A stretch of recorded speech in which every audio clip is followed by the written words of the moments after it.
optik melawai. Sambil menanti puncak haji, jemaah haji bisa berkunjung ke Museum Wahyu yang terletak di lereng Jabal Nur. Di sini jemaah akan disajikan kisah Nabi Muhammad SAW saat pertama kali menerima wahyu di Gua Hira.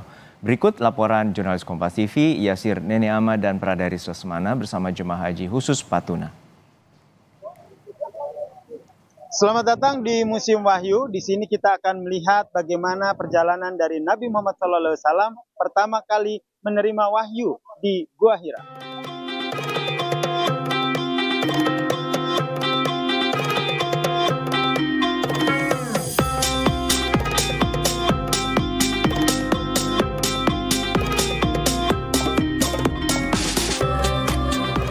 Terletak sekitar 4 km dari Masjidil Haram, Museum Wahyu tepat berada di lereng Gunung Jabal Nur, tempat Nabi Muhammad pertama kali menerima wahyu di Gua Hira. Sesuai dengan namanya, Museum Wahyu menyajikan penjelasan soal proses turunnya wahyu kepada para nabi, mulai Nabi Adam hingga Nabi Muhammad. Jejak para nabi disajikan lewat video animasi yang menarik. Di sini juga terdapat replika Gua Hira, tempat Nabi Muhammad menerima wahyu. Di bagian akhir, kita langsung bisa melihat Jabal Nur dan rute pendakian ke Gua Hira.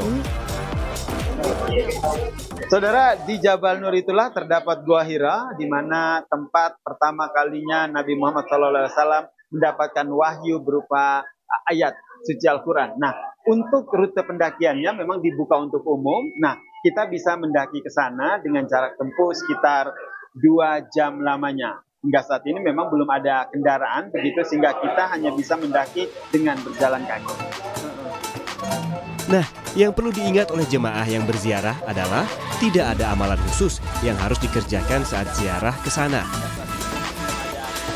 Untuk di Gua Hira ini tidak ada amalan khusus yang harus dikerjakan, karena ini lebih kepada tempat yang bersejarah. Jadi kalau kita menuju tempat ini, kemudian kita mendatangi tempat ini, kita bertafakur, kita merenungi bagaimana sejarah perjuangan Rasulullah SAW ketika beliau berada di Gua Hira.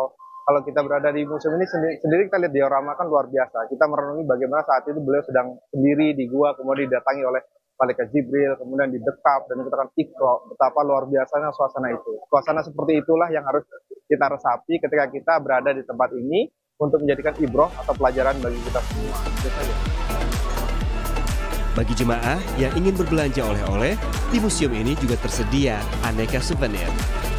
Yasir Neneama, Pradaris Lesmana, Kompas TV, Mekah, Arab Saudi.